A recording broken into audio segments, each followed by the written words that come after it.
본문의 배경은 이와 같습니다. 우리가 잘 아는 것처럼 솔로몬 왕 이후에 이스라엘 나라가 둘로 나뉘게 되죠. 북쪽 이스라엘, 남쪽 유다. 그런데 이 북쪽 이스라엘은 다윗 왕의 계보를 잇지 못하기 때문에 정통성에 대한 문제가 늘 있었습니다. 그래서 그 정통성이 없기 때문에 왕됨을 스스로 지키려고 굉장히 무리한 수들을 많이 썼습니다.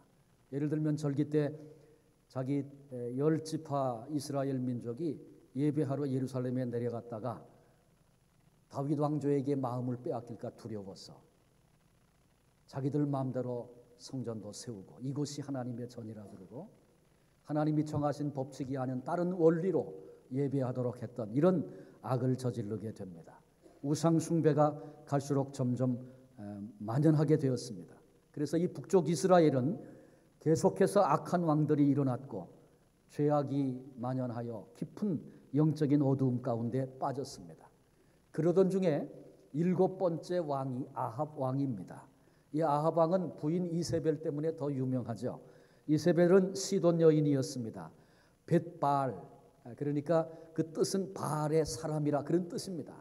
그 벳바알, 바알의 사람이 자신의 아버지였습니다. 그러니까 바알이라는 우상 숭배에 아주 목을 메고 있는 그런 사람들 가운데 한 사람이 이세벨입니다.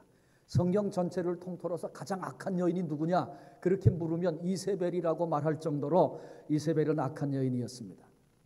아합 왕과 이세벨의 삶은 하나님 보시기에 모든 왕들보다 악해서 하나님이 그를 향하여 심히 노하셨다고 성경은 증언합니다. 오늘 읽은 이 17장이 시작이 되면서 하나님께서 그 아합 왕에게 엘리야를 보냈습니다. 그리고 아합으로 말미암아 벌어진 죄악들을 까닭에 이 땅에 수년 동안 비가 오지 않을 것이다. 이슬도 내리지 않을 것이다. 하나님의 심판의 메시지를 전하게 했습니다. 그 당시 왕은 사람을 죽이기도 하고 살리기도 합니다. 그러니 그런 왕을 대적해서 하나님의 말씀을 전했으니 이제 엘리야는 아주 위험한 상황에 빠질 수밖에 없었습니다. 그리고 이 다음 장인 18장은 우리가 너무 잘 알고 있는 갈멜산의 엘리야의 대접전, 큰 영적인 싸움. 그래서 아세라 선지 400인, 바알 선지 450인, 850인을 쳐 죽였던 그런 영적인 싸움을 우리가 잘 알고 있죠. 그러니까 그 큰 사건과 아합 왕에게 가서 경고한 일과 이 두 가지 사이에 본문의 이야기가 있습니다. 그러니까 굉장히 거북하고 불편하고 힘든 시간 속에 되어진 일이 본문의 이야기입니다. 이 본문의 어려움 속에서 하나님은 초자연적으로 엘리야를 도와주시고 그리고 사르밧 과부를 도와주십니다. 그렇게 은혜를 베푸시는데 이 사건을 중심으로 두 가지 중요한 문제를 오늘 이 아침 함께 나누면서 하나님께서 오늘 우리에게 본문을 통하여 무엇을 말씀하고 싶어 하시는지 함께 마음을 열고 귀를 기울이고자 합니다. 첫 번째 생각하려고 하는 것은 위로부터 임한 하나님의 은혜에 대한 것입니다. 하나님이 엘리야를 통해서 말씀하신 것과 똑같이 무서운 가뭄이 그 땅에 임했습니다. 큰 고통을 온 백성들이 겪게 된 것입니다. 엘리야 선지자도 예외가 아니었습니다. 아니, 엘리야는 아합 왕의 눈을 피해야 했으니까 또 다른 위험도 그에게 있었던 것입니다. 그때 하나님께서 엘리야에게 너는 그랏 시냇가에 가서 숨어라. 그리 시냇가로 가서 거기 숨어라. 그 앞에 우리가 읽지 않았으면 17장 전반부에 그 얘기가 나옵니다.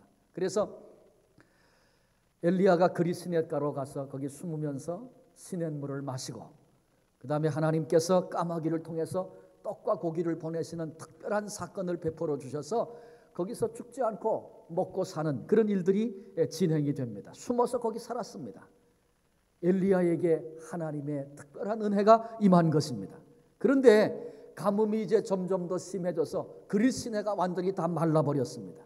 그때 하나님의 말씀이 다시 엘리야에게 임했습니다. 너 일어나서 시돈 땅 사르밧으로 가라. 그리고 그곳에서 내가 한 과부를 통하여 내가 먹을 것을 예비하도록 그렇게 하리라. 하나님이 말씀하셨습니다. 엘리야가 이 말씀을 듣고 시돈 땅 사르밧 성문쯤에 이르렀을 때에 성문 곁에서 나뭇가지를 줍고 있는 한 과부를 만나게 됩니다. 이 엘리야가 그 과부를 향해서 나로 물을 좀 마시게 하라 그렇게 요청을 했어요. 뭐 물 마시게 하는 게 뭐 대수겠냐 그렇게 생각이 되겠지만 이때가 언제입니까?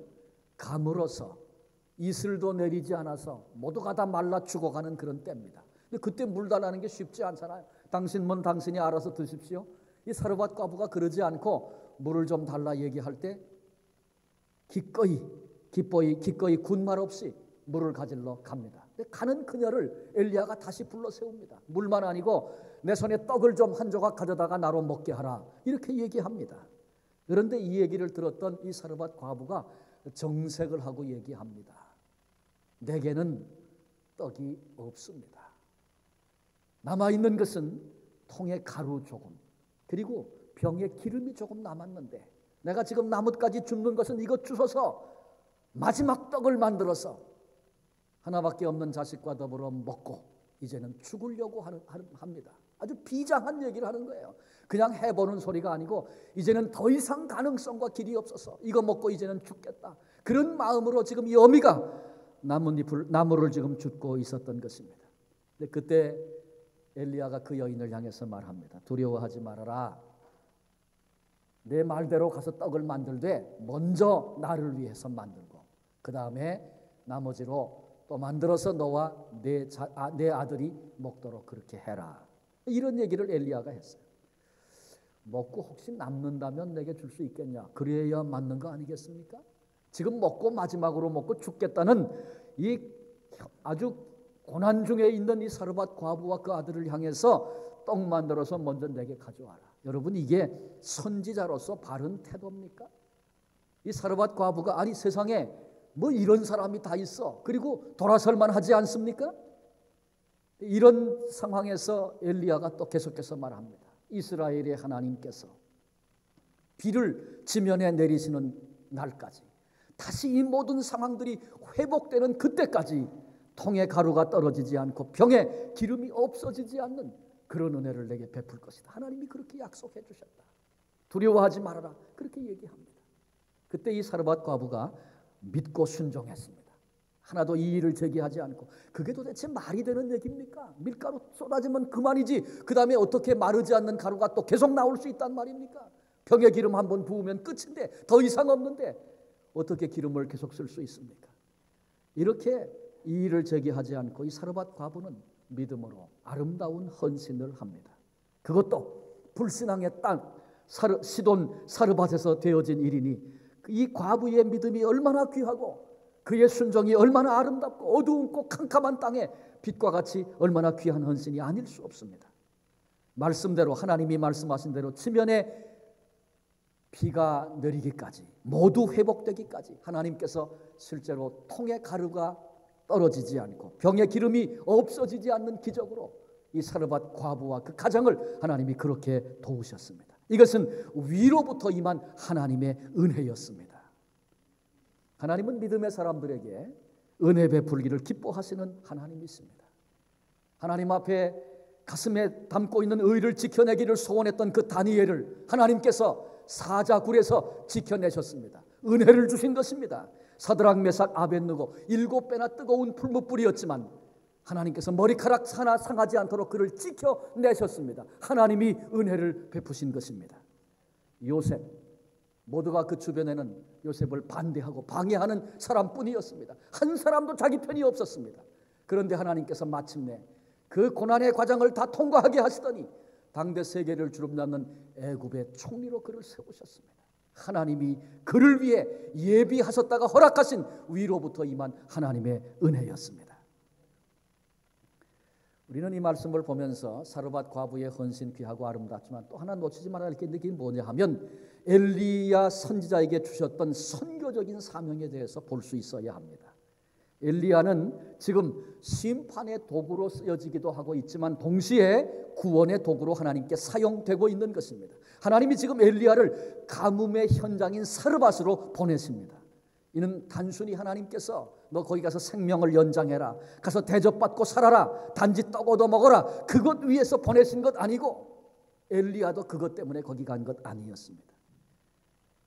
가뭄의 현장에 가서 마실 물이 없어 죽어가고 있는, 먹을 음식이 없어 죽어가고 있는 그 수많은 사람들과 그 땅을 내 눈으로 한번 직접 보아라. 이게 하나님이 주시는 도전입니다. 이 땅 백성을 구원하기 위해서 내가 정말로 해야 할, 힘써야 할 그 일이 무엇인지, 내가 붙잡아야 될 비전이 무엇인지 가서 한번 찾아보라는 것입니다. 요즘 말로 바꿔 얘기하면 하나님께서 엘리야를 선교지에 비전 트립을 보내셨습니다. 고통당하는 영혼들 보게 하시고, 열망을, 소원을 품게 하시고, 그를 통하여 수많은 영혼들 구원해 내시려고 그를 보내신 것입니다. 가루가 떨어지지 않고 기름이 마르지 않는 이 하나님의 은혜가 언제 나타났습니까? 보내심을 입은 사명자 엘리야와 고난의 땅에서 신음하고 있는 사르밧 과부가 둘이 만났을 때 거기 하나님의 은혜, 놀라운 은혜가 임했습니다. 이와 똑같습니다. 오늘도 신음하고 있는, 죽어가고 있는 선교지와 이 사명 앞에 눈을 뜬 교회가 서로 만났을 때 그때 거기 마르지 않는 예비하신 위로부터 임하는 하나님의 은혜가 준비되어져 있는 것입니다. 저는 그 목회하면서 그런 일들을 많이 경험을 하나님이 하도록 하셨는데, 죄송해요. 제가 이건 목에 가라앉으면서 이렇게 발음이 정확하지 않고 자꾸 꼬이네요. 캘거리 사역할 때 처음에 갔을 때 그 전에 한국에서 90년대 초에 선교지를 처음 방문하면서 하나님이 막 그 열망과 소원을 주셨어요. 그리고 하나님 주신 마음대로 순종할 때 거기 막 열매가 맺히는 것을 아주 감격으로 경험했어요. 그리고 이제 캘거리로 왔는데, 캘거리 왔을 때 교회가 16년째 되는 역사를 가진 교회입니다. 얼마 전에 예배당 하나를 샀는데 또 교인들이 분쟁하고 싸우고 갈라져 나가서 다 떠나가 버리고 30명 교인이 남아있는 그런 교회였습니다. 그 지역에 소문이 났는데 다른 교회는 다 가도 그 교회는 가면 안 된다, 이렇게 소문이 나 있는 그런 교회였어요. 하나님이 그곳으로 가게 하셨어요. 가서 저는 뭐 처음부터 이 선교의 불을 가지고 간 사람이니까 우리 이민교회가 선교해야 된다고 막 얘기를 하는데 뭐 무슨 얘기인지 알아듣지도 못하는 것 같고, 또 해볼라니 뭐 해볼 여력도 없고, 그런데 뭐 계속 하여간 끊이지 않고 그 얘기를 했어요. 지금 시간이 제한되어 있으니까 다 말씀을 못 드리고, 그 과정에 뭐 여러 가지 우여곡절이 많이 있었겠죠. 근데 이제 12년 사역하고 제가 거길 떠나게 됐는데, 가끔 제가 이렇게 보면 주보가 이렇게 다른 거 보다가 보면 옛날 주보가 나와서 이렇게 보니까 예배 인원 나왔는데 장년 450여 명, 아이들, 학생들, 청년들 250명. 여러분 거기 캘거리는 촌입니다. 근데 하나님이 12년 만에 그렇게 보내셨어요. 놀라운 일 아닙니까? 재정적으로 굉장히 선교를 시작하고 거기 막 쏟으니까 재정적으로 늘 마이너스예요. 그땐 재직회를 매달 했는데 매달 마이너스 보고를 하는 거예요. 얼마나 어려웠는지 몰라요. 그런데도 멈추지 않고 계속 그 길을 갔어요. 제 생각엔 하나님이 그래도 하는가 보셨던 것 같아요. 어느 시간이 딱 지나면서 이렇게 탁 터닝이 생겼는데 재정적으로 그 다음에는 한 번도 모자라 본 적이 없어요. 제 기억으로는 한 68만 불 정도, 거의 70만 불 정도의 예산 재정 매년 뭐 물론 모자라지 않고 늘 넘치고 그랬죠. 그리고 그 외에 선교비가 한 20만 불 가까이 그렇게 지불됐던 걸로 제가 지금 기억합니다. 그러니까 아마 한 20% 30% 그 어간 정도 선교비가 지출됐던 것 같아요. 왜 이 말씀을 제가 드리냐 하면, 선교지와 교회가 만나니까 다른 건 아무것도 없어요. 제가 할 줄 아는 것도 없었고 뭐 그 지역 안에서 뭐 해낼 수 있는 일들이 없었어요. 그런데 선교와 선교지의 그 영혼들과 교회가 만나기 시작하니까 하나님이 예비하신 은혜를 그렇게 부어주시더라고요. 교인들 가운데 선교에 헌신한 사람들이 나오고, 아이들 속에 눈이 번쩍번쩍하는 아이들이 나는 내 삶을 이렇게 하나님께 드리겠다고 그렇게 약속을 하기도 하고, 옛날에 식었던 그 불이 다시 일어나서 또다시 헌신하는 그런 사람이 나오기도 하고. 여러분 지난 주일에 차재열 장로님이라는 분이 오셔서 같이 예배하셨죠. 근데 그분이 왜 왔냐 하면 저한테 사진을 하나 주려고 왔어요. 사진을 2장을 가져와서 저를 줬는데 어떤 사진이냐면 주상준 집사, 주선희 권사 두 부부의 사진인데, 이분들이 북한으로 들어간다는 거예요.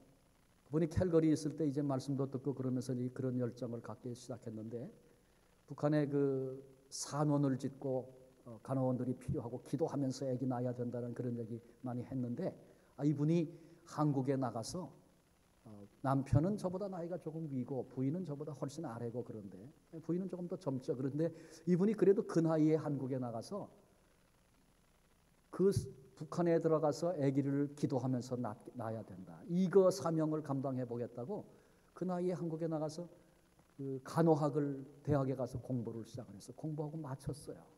그거 대단하지 않습니까? 그 다음에 또 아기 낳는다니까 그 산부인과에 관련된 훈련을 또 받았어요.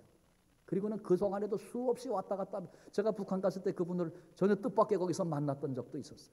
그렇게 하면서 이분이 준비를 하더니 왔다 갔다 하면서 거기서 또 인정을 받고 그래서 이번에 거주증을 받고 남편은 제 기억으로는 무슨 의류계통에 무슨 그런 것들을 판매하고 아마 그런 분으로 제가 기억을 하는데 그분이 그 자기 일을 아주 돈을 잘 벌던 분이에요 한국에서. 근데 그걸 접고 그 다음에 그 여러 가지 훈련들을 받고 그 나진에 있는 유치원, 그 창평 유치원이 아닌가 제가 싶어요. 그럴 겁니다 아마. 그 창평 유치원에 그 유치원을 섬기는 일을 하려고 훈련을 다 받고 그리고 준비하고 두 분이 거주증을 북한으로부터 벌써 받았다 그래요. 그래서 그 거주증을 가지고 들어가서 이제 본격적인 사역을 시작하게 됐는데 들어가기 전에 이 사진을 좀 목사님께 전해드리고 같이 좀 기도해 줬으면 좋겠다고 기도가 필요하다고 그러면서 사진을 보내오셨어요. 그래서 차장님이 그것 때문에 오셨더라고요.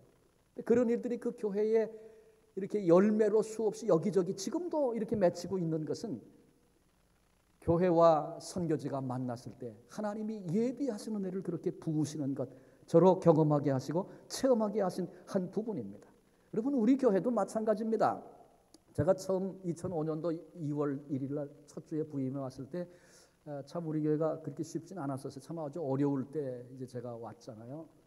근데 제가 와서 첫 번째 당회를 하면서 장로님들 참 죄송합니다. 제가 그 북한에 방문하기로 약속이 돼 있기 때문에 온 지 얼마 안 됐는데 부활절 지나고 제가 가야 됩니다. 그랬더니 갔다 오라 그러시더라고요. 그래서 제가 부임 신방 거의 뭐 겨우 그냥 어떻게 해놓고 그러고 바로 갔어요. 그때 우리 교회가 참 어려울 때였어요. 재정적으로 몰개지를 갚을 수가 없으니까 이자만 갚도록 은행에다가 얘기를 하고 이자만 갚아 나갈 때였어요. 근데 그때 뭐 어려운 교회 와가지고 오자마자 선교제 간다는 게 얼마나 어려운 일입니까? 근데 당회가 기꺼이 허락을 해주셨어요. 그리고 제가 떠날 때 장로님들이 오셔가지고 봉투 하나를 줘요. 그래서 이게 뭐냐 그랬더니 이 선교비입니다. 가서 그냥 갔다 오실 수 없고 거기 지역을 위해 써야 될 텐데 그리고 주시는데 보니까 캐네디언 달러로 10,000불을 담으셨어요. 10,000불. 제가 아주 충격을 받았어요. 어떻게 이런 일들 참 아주 너무너무 그래서 제가 감사의 마음을 지금도 가지고 있습니다. 그랬더니 또 교인들이 가면서 목사님 식사 함께 하세요. 또 어떤 분들은 또 귀한 데 써주세요. 이렇게 또 좀 주신 분들이 뭐 할머니 권사님들도 주시고 그걸 그때는 캐네디언 달러하고 US 달러가 차이가 참 많았어요. 그래서 그 주신 걸 다 바꿔가지고 이렇게 바꿔보니까 US 달러로 10,000불이 딱 되더라고요. 그래서 제가 그거 가져가서 북한에 가서 김재열 목사님께 제가 전달을 했어요. 김재열 목사님이 입이 딱 벌어져가지고 도대체 이게 어떻게 된 거냐고 말을 못 하시더라고요. 그 당시에 굉장히 어려움들이 있었는데 가장 필요할 때 하나님이 이런 것을 보내주셨다고. 저도 나도 모릅니다. 이게 무슨 돈인지 하나님이 은혜로 주셨다고. 제가 그렇게 얘기하고 전달을 했던 그런 기억이 납니다.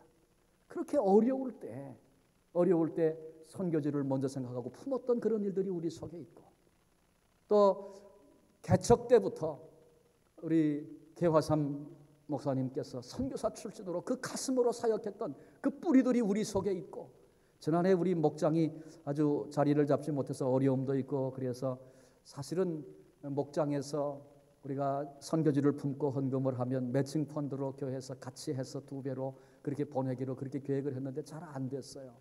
뭐 그래도 교회에서 선교부에서 이미 약속된 분들은 다 선교비 그대로 해서 다 보내고 또 새로 작정한 데는 사실 풍족하게 보내지 못해 좀 아쉬움과 참 죄송함이 있습니다만은 이제 그것도 금년에 자리를 잡고 우리 목장 안에서 선교지를 사랑하는 이런 마음들이 생겨지고 정말 필요한 부분을 위해 기도하며 섬겨서 그들이 사역할 수 있도록 참 기쁨 우리 존재가 우리 목장이 우리 교회가 선교지의 선교사들에게 격려가 되고 힘이 될 수 있는 그런 사역의 자리로 우리 나가게 하실 것입니다. 작년에 한 해 살림하고 재정 결산하는데 재정부에서 그러세요. 결산했는데 10% 성장했습니다. 예산 세웠던 것보다 10%가 더 결산이 됐다는 거예요. 그래서 깜짝 놀랐어요. 아니, 교회 재정이 예산을 세웠는데 10% 더 넘을 수 있죠. 그런데 요즘은 경제적으로 굉장히 어려울 때입니다. 세계가 함께 겪고 있는 일입니다. 그리고 이 토론토 땅에 얼마나 많은 교회들이 재정 때문에 지금 압박을 받고 어려운지 몰라요. 그런데 그 어려울 때 10%가 넘었다는 것은 그냥 그럴 수 있다고 넘어갈 일이 결코 아니라고 저는 분명히 생각합니다. 그렇다고 또 우리 교회에 무슨 뭐 재정력이 뛰어난 사람이 여기저기 있어서 언제든지 말만 하면 이렇게 헌금할 수 있는 그런 분들이 있는 거 아니잖아요. 우리가 다 알고 있지 않습니까? 거기다가 또 유 목사는 헌금하십시오. 그리고 설교 잘 못하잖아요. 우리 당회에서 장로님들이 우리 목사님은 설교하라고 헌금하라고 하는 설교를 너무 안 하세요. 그리고 걱정을 하실 정도로 제가 헌금에 대한 설교를 별로 못하지 않습니까? 그런데 이 어려울 때 10%가 성장했다. 여러분, 이게 우연이라고 생각하십니까? 결코 그렇지 않습니다. 아직 우리가 온전하지 못하지만 지금 이제 걸음마하고 이제 애써서 그 길로 가려고 하고 있지만 선교지와 그리고 교회가 맞닥뜨릴 때 하나님이 예비하시는 은혜가 거기 있다. 그런 말씀을 드리고 싶은 것입니다. 교회가 10%가 예산이 증가됐습니다. 이 얘기는 여러분, 우리가 알게 모르게 이 어려운 때지만 성도들의 가정 속에 산업 속에 하나님이 위로부터 예비해서 부어주신 은혜가 이미 있었다라고 하는 것을 증거하고 있는 것입니다. 그렇습니다. 통의 가루가 떨어지지 않고 그리고 병의 기름이 마르지 않는 이 하나님의 은혜가 우리에게 있었습니다.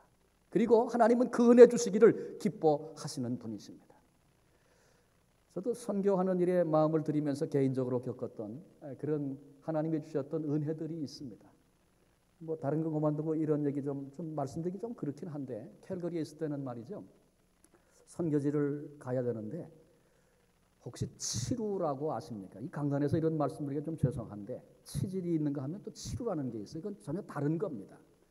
그 샘이 있어가지고 거기 이렇게 분비하는 액을 내보내야 되는데 그 안에 세균이 침투하든지 면역력이 떨어지면 거기가 이제 염증이 생겨서 곪는 거예요. 곪으면 이게 바깥으로 뚫고 나와가지고 바깥으로 그걸 배출을 합니다. 근데 그게 막히면 고열이 생기기도 하고, 제가 오늘도 컴퓨터라 새벽에 이렇게 보니까 여러 가지 병이 있는데 그 중에서 치루는 암으로 발전할 수 있는 가장 나쁜 거라고 그렇게 나와 있더라고요. 그때 캘거리에 한 집사님 한 분이 한국에 나갔다가 급성으로 그 치루가 와가지고 막 고열이 나고 병원에 들어가서 수술하고 고생을 많이 하셨어요.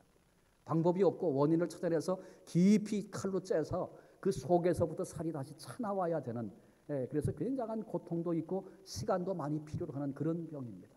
근데 저한테 그게 와가지고 아주 불편하고 힘든 거예요. 이렇게 막 아주 쓰라리고 부풀어 오르면서 어느 날 터지면 막 농이 나오고 아주 굉장히 괴로워요. 근데 그게 여러 번 반복돼서 이건 아주 안 좋은 증거입니다. 여러 번 됐다는 것은. 근데 이제 선교지를 가야 되는데 그때 비행기를 아마 제일 많이 타는 그런 선교지였던 것 같아요. 중앙아시아 여러 나라를 돌 때인데 근데 이게 막 부풀어 오르기 시작하고 너무너무 고통스러워요. 의자에 앉는 것도 힘든 거예요. 이게 어떻게 해야 되나? 그때 은퇴하신 병원 닥터가 한 분 계셔갖고 제가 상황 얘기를 다 했더니 목사님 수술해야 됩니다. 쉬고 시간을 많이 가지고 수술해야 된다고. 여기 무리하면 이게 복잡해진다고. 다음에 더 어려워진다고. 그분이 그 분야의 전문가가 아니기 때문에 의사하고 상담을 하고 저한테 조언을 하는 거예요. 제가 이제 선교를 앞에 놓고 어떡하나 생각하고 있다가 하나님 나 몰라요. 그냥 가겠습니다. 약속된 거 가야지 어떻게 해요. 그리고 그냥 제가 작정하고 기도하고 갔어요. 그런데 그렇게 고통스러웠고 너무 앉는 것도 힘들었던 기억은 나는데 이게 언제 났는지 모르겠어요. 그 여행 갔다 왔는데 나중에 갔다 와서 보니까 났는데 지금까지 괜찮아요. 저 지난번 선교 여행 때도 은혜가 하나 있었어요. 저희 그 매부되는 목사님이 왔다가 제 눈을 보고 그 병원에 가봐, 수술해야 될 거야 그러더라고요. 제가 이제 거울을 보니까 왼쪽 눈이 이렇게 처져가지고 검정 눈동자를 이렇게 많이 가렸어요. 그래서 제가 전문가 의사 예약을 해서 가서 만나니까 수술해야 된다는 거예요. 선교지 가기 전인데. 그래서 이거 어떡하나. 저기 제 밖에 저기 나가 있는 사진 한번 왼쪽 눈 한번 가서 보세요. 눈이 이렇게 내려와 있어요. 사진 찍기가 싫을 정도로. 그런데 이번 선교 여행 그렇게 아주 참 힘든 시간 갔다 왔는데 제 눈이 멀쩡해졌어요. 하나님이 이게 땡겨도 주시는가 봐. 하여간 힘든데 힘든 과정을 겪었는데 하나님이 주시는 은혜가 참 다양해요. 보니까 다양해요. 먹여주시기도 하고 만져주시기도 하고 용기를 주시기도 하고 하여간 하나님께서는 이렇게 우리에게 은혜 주시기를 기뻐하시는 그런 하나님이세요. 이미 우리 교회에 위로부터 하나님이 부어주시는 마르지 않는 은혜가 벌써 시작이 됐고 이 땅에 하나님의 나라와 선교지를 향하여 가슴을 열고 있는 교회마다 하나님께서 떨어지지 않는 마르지 않는 그런 은혜로 함께 하신다는 사실이 얼마나 우리에게 용기가 되고 소망이 되는지 모릅니다. 여러분 그 가슴을 품으십시오. 하나님이 예비하고 준비하신 그 은혜를 위로부터 우리에게 부어주실 것입니다.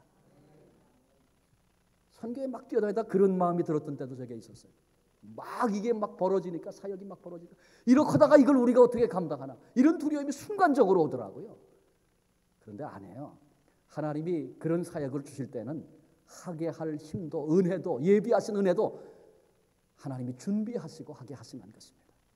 우리가 우리의 남은 생애 속에 우리 교회와 우리 가정과 성도들을 향하여 하나님이 미리 준비해 놓으신 그 은혜를 놀랍도록 경험하고 그 하나님을 찬양하며 살 수 있는 복된 성도들 되시기를 바랍니다. 두 번째로는 주신 은혜로 어떻게 살아가야 하는가 이 문제를 한 가지 더 생각하려고 합니다. 하나님이 마르지 않는 은혜를 우리에게 주셨어요. 이 은혜를 어떻게 사용하며 살아야 할 것인가. 사르밧 과부의 과정에 하나님이 준비한 은혜가 임했죠. 그런데 우리가 17절만 아까 딱 읽었는데 17절이 어떻게 됐어요? 그 아들이 갑자기 죽었어요. 그렇죠? 그리고 그 이하의 그 내용이 그 설명이 계속 나오게 되는데 뜻밖의 갑자기 아들이 죽음으로 이 가정에 은혜가 있던 가정에 큰 고통이 찾아오게 됐습니다. 사르밧 과부에게 있어서 다른 설명하지 않아도 아들 하나 있는 거 삶의 이유입니다. 단 하나 남은 소망입니다. 오늘 굶주려도 고통스러워도 견딜 수 있는 것은 아들을 향한 기대와 꿈이 있기 때문에 그런 것입니다. 이것이 어미의 마음이 아니겠습니까? 그런데 그 아들이 갑자기 죽은 것입니다. 이상한 것은요, 먹을 게 없어서 죽은 거 아닙니다. 마실 게 없어서 죽은 게 아닙니다. 하나님의 은혜가 위로부터 임해서 먹게도 하시고 살게도 하시고 마시게도 했는데 그런데 그 아들이 갑자기 죽은 것입니다. 그러면 하나님의 아들 죽게 하시려고 먹이시고 위로하시고 은혜 주신 것입니까? 왜 그런 것입니까? 이 아들의 이해될 수 없는 죽음 앞에서 울부짖는 가슴이 찢어지는 이 어머니의 고통을 여러분 느낄 수 있겠습니까? 그것도 하나님의 선지자 엘리야가 보냄을 받고 돌보고 있는 가정에서 벌어진 사건이었습니다. 엘리야는 얼마나 당황했겠습니까? 그래서 하나님 앞에 달려나가 부르짖었습니다. 놀라운 것은 하나님께서 다시 은혜를 베푸셔서 아들을 살리셨습니다. 슬퍼하는 어미에게 위로를 주시고 기쁨을 주셨습니다. 그러나 우리는 이 사건이 17장과 18장 사이에 있는데 왜 이런 일이 벌어졌는가 질문해 봐야 합니다. 왜 갑자기 이런 일이 벌어진 것일까? 그냥 어쩌다가 죽은 것일까? 아니면 죽은 자를 살리시는 하나님의 능력을 보여주시려고 하나님이 사르밧 과부의 아들을 죽게 하셨는가? 한번 여러분 질문해 보십시오. 왜 그런가? 자, 정리해 보십시다. 이때가 어떤 때입니까? 심각한 가뭄의 때입니다. 이 가뭄의 고통 앞에서 마지막 가루를 먹고 죽겠다는 사르밧 과부의 이야기를 기억합니다. 만일 하나님께서 엘리야를 안 보내셨다면, 이 여인이 엘리야를 만나지 못했다면 그녀의 말대로 그녀는 벌써 죽었습니다. 그런데 이 고통스러운 상황은 사르밧 과부의 그 가정의 형편만이 아닙니다. 그 주변의 모든 가정들이 겪고 있는 그런 고통이었습니다. 그런 가뭄이 밀려왔을 때 아이가 먹을 것이 없어서 죽어가는 일은 흔히 벌어지는 그런 일들입니다. 먹을 것이 없어서 마실 것이 없어서 죽어가는 아이를 바라보면서도 어쩔 수 없는 절망감에 사로잡혀 있는 그런 어머니들이 그 땅에 수없이 많이 있었습니다. 죽은 아이를 땅에 묻고 돌아오면서 더 이상 흘릴 눈물도, 더 이상 가슴을 칠 기운도 남아있지 않아서 고통하는 아버지들이 그 땅에 수없이 많이 있었습니다. 그런데 사르밧 과부의 가정에는, 엘리야에게는 하나님의 은혜가 임했습니다. 가루가 떨어지지 않고 기름이 마르지 않습니다. 언제까지? 비가 온 지면을 덮을 때까지. 사르밧 과부와 엘리야는 이미 마르지 않는 은혜를 하나님께로부터 약속을 받고 약속된 그 은혜가 그들에게 있었습니다. 그런데 문제는 그 은혜를 어떻게 썼느냐라고 하는 것입니다. 사르밧 과부와 엘리야는 자기들 먹는데 그거 썼습니다. 자기들 먹는데 문만 열면 고통하고 자식이 주고 절규하는 수많은 사람들이 문 밖에는 있는데 그들은 생각하지 않고, 그들은 바라보지 않고, 아니 애써 외면하면서 우리 집 식구 우리는 오늘 먹을 수 있으니, 은혜로 먹으니 걱정이 없다고, 괜찮다고 그렇게 여기면서 오늘을 산 것입니다. 만일 사르밧 과부와 엘리야가 통에서 계속 기름 나오니까 그거 담아서, 가루 담아서 이웃들에게 나눠주고 떡을 만들어 나눠주고 함께 먹겠다고 했다면, 고통하는 이웃과 그 사랑을, 그 은혜를 나눴다면 어떻게 됐을까요? 하나님께서 야야야야, 그건 너하고 먹으라고 준 건데 그거 자꾸 나누냐, 계속 빼나가면 안 되지, 그건 좀 곤란하지. 하나님이 그러셨을까요? 그러실 리가 없죠. 하나님은 오히려 이들에게 은혜로 임했던 그 놀라운 사랑이, 그 놀라운 축복이 고통을 당하는 형제들을 돌아보며 그들에게 주신 그 은혜가 그 고통당하는 형제와 이웃들에게로 흘러가기를 하나님은 그토록 원하시지 않으셨을까요? 자신들만을 위해서 가루와 기름을 사용하던 사르밧 과부와 엘리야, 그들은 자식이 죽는 이 고통을 겪어내면서 오늘도 이 땅에 수없이 죽어가는 자식들, 그래서 부르짖는 그 고통의 소리 들어보라고, 생각해보라고 하나님께서 자식의 죽음을 통하여 그들에게 지금 도전하고 계시는 것입니다. 내 자식이 죽으니 비로소 난 어쩔 줄 몰라 부르짖고 절규하면서, 그렇게 고통스러워 내게 기도하면서 어찌 문만 열면 나가 보게 될 이 땅에 수없이 많은 죽어져가는 자식들, 자식을 잃어버리고 고통하는 그 수많은 어미들의 마음은 왜 돌아보지 않느냐? 하나님의 도전입니다. 왜 그들을 위해서 내게 기도하지 않느냐? 왜 그들을 위해서 통에 가루와 병에 기름을 쏟아붓지 않느냐? 나누지 않느냐? 하나님의 도전하시는 말씀입니다. 왜 그들의 고통을 외면하고 상관도 없는 자로, 그들과 상관도 없는 자로 그렇게 오늘을 살고 있느냐? 하나님의 강한 도전, 자식이 주는 고통을 통해서 비로소 그들이 하나님의 음성을 들을 수 있었습니다. 더 나아가서 하나님은 그 죽은 아들을 다시 살리셨죠. 그래서 잃었던 생명, 죽었던 생명을 다시 찾는, 다시 얻는 그 기쁨을, 그 희열을 맛보게 하셨습니다. 그리고는 이 땅에 굶주려 죽어가는 생명들을 살려내서 깊은 죄에 빠져있는, 영적으로 죽어가는 수많은 영혼들을 살려내서 누리게 될 그 기쁨을 바라보라고, 생각하라고 하나님 도전하고 계신 것입니다. 영혼들을 바라보며 이런 열망과 이런 소원을 품으라는 것이 하나님께서 그 아들을 죽게도 하시고 살게도 하시면서 사르밧 과부와 그리고 엘리야의 가슴에 심어주신 하나님의 열망, 열정인 것입니다. 18장에 말씀드린 것처럼 엘리야가 갈멜산에서 큰 영적인 싸움을 싸웁니다. 이 싸움은 죄악으로 죽어가는 민족을 결코 포기하지 말고 살려내야 할 생명을 건 싸움입니다. 그런데 이 싸움은 영혼의 중요성, 생명의 가치 보여지지 않으면 결코 감당할 수 없는 그런 영적인 싸움입니다. 자식을 잃고 통곡하는 사르밧 과부의 그 안타까운 부르짖음, 죽은 아이를 끌어안고 하나님 앞에 매달리는 엘리야의 그 가슴, 생명을 위한 절규, 이런 것들을 경험하지 않고는, 통과하지 않고는 단지 내가 받은 은혜 때문에 다 죽어도 나는 이런 은혜 가운데 살고 있다고 혼자 즐거워하고 감사하다고 말하면서 그 평안 가운데 안주하는 그런 마음 가지고는 감당할 수 없는 싸움이 갈멜산의 싸움입니다. 그래서 하나님은 사르밧 과부와 엘리야를 이 고통의 자리로 이끌어내시고 또 그 위에 기쁨을 맛보게도 하시면서 이유 있는 고통, 이유 있는 고난을 겪게 하신 것입니다. 마치 예수님께서 너희는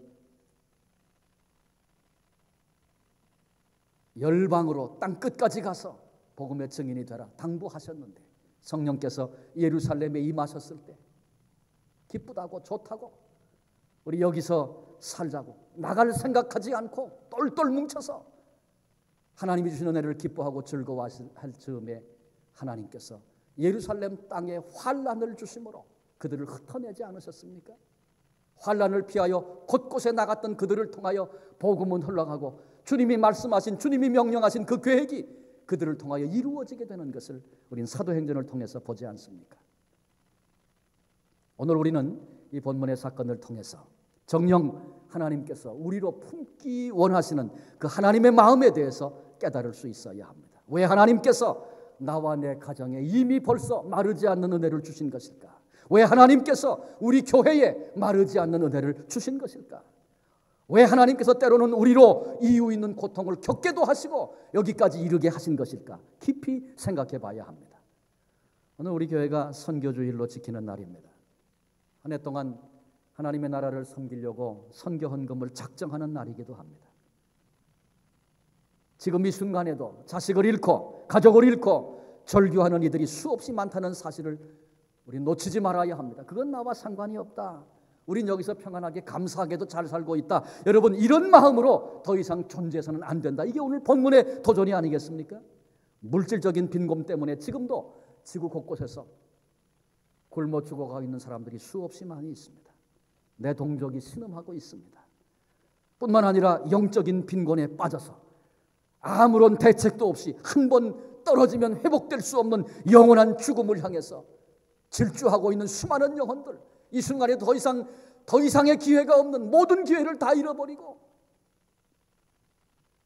인간이 낼 수 있는 가장 큰 절규를 절규하면서 부르짖으면서 저 영원한 형벌로 떨어지고 있는 그 음성 우리들이 들을 수 있어야 합니다. 오늘 이 순간에도 이들을 구원해내려고 자신의 삶을 던지고 영적인 싸움터인 선교지에서 말로 다할 수 없는 고난과 수고를 감당하고 있는 선교사들이 있습니다. 몸으로 그것을 받아내고 어떤 경우에는 자신의 생명을 제물로 하나님께 드려 순교의 길을 걷고 있는 선교사들도 이 순간에 얼마든지 많이 있습니다. 잊지 말고 기억해야 합니다. 지구 역사상 오늘 현재가 가장 많은 순교사가 일어나고 있다는 사실을 여러분 알고 계십니까? 복음 때문에 생명을 잃었습니다. 그를 보냈던 교회가, 그를 보냈던 가정이, 그를 보냈던 부모가, 그를 보냈던 형제가 얼마나 신음하고 고통하겠습니까? 그들이 내 형제가 아니어서 관계없다고요? 그들이 내 자식이 아니기 때문에 상관없다고 아무 관계없는 자리에서 오늘 우리가 그렇게 살고 있는 것은 아닙니까? 이런 마음이 여전히 우리에게 있는 것은 아닙니까? 그들을 향한 새로운 마음을 다시 부여잡고 사명으로 일어서야 할 것이 오늘 우리가 하나님 앞에 해야 할 응답입니다. 이제 우리도 물병을, 기름병을, 가루통을 기울여 쏟아내야 합니다. 하나님이 이미 우리에게 마르지 않도록 주신 그 은혜들 가운데 한 부분을 우리도 구별하여 그 가루통을 쏟아 신음하고 고통한 이들과 함께 나누며 하나님의 은혜가 여기 있다고 함께 감격할 수 있어야 합니다. 아마 우리가 헌금을 작정하는 일은 선교지 한 해 동안 내가 이렇게 섬기겠습니다. 작정하는 일은 기름통을 쏟는 일을 내가 시작하겠습니다. 어쩌면 이런 것과 똑같은 결단이라고 생각합니다. 우리 주변에 개척교회를 세우고 아무 대책 없이 참 하나님의 은혜를 기다리고 있는 그런 사람들도 있고 선교지마다 정말 어려움을 호소하고 도움을 요청하는 그런 현장들이 얼마나 많이 있습니까? 나와 내 가족은, 아니 우리 교회는 이 정도 은혜를 누리고 하나님이 예비하신 은혜를 만났다고 즐거워하면서 안주하고 그렇게 살아서는 결코 안 될 것입니다. 오늘 이 본문의 사건을 통하여 우리에게 도전하시는 하나님의 음성을 들으십시다. 아니 이 순간에도 신음하는 수많은 영혼들의 그 부르짖음을 우리 모두 들으십시다. 그리고 사명자로 다시 일어서십시다. 내게 주신 은혜로 이유 있는 삶을 살아내는 우리 한 분 한 분 성도님들 되시고 우리 교회가 되어져서 우리가 주님 앞에 영광스럽게 서는 그날, 나는 얼굴 본 적도 없지만 얼굴이 까만 사람도 노란 사람도 하얀 사람도 뛰어나오면서 당신의 목장이 우리를 품고 기도해주고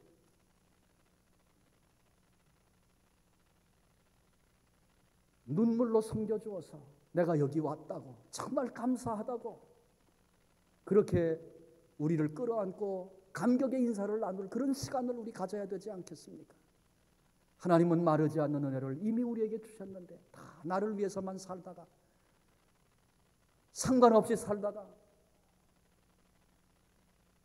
그날 부끄러움을 당할 수밖에 없는, 내가 내게 주었던 기회, 내가 내게 주었던 시간, 내가 내게 주었던 은사와 건강, 내가 내게 주었던 믿음, 그것에 맞아고 주님 말씀하실 때 우리 무엇을 올려드릴 수 있을까 고민해야 되지 않겠습니까? 오늘 도전하시는 주의 음성 듣고 함께 이 남은 생에 소중한 사명자로 하나님 앞에 귀하게 살아 승리할 수 있는 우리 모두가 되시기를 주님의 이름으로 축원합니다. 기도하시겠습니다.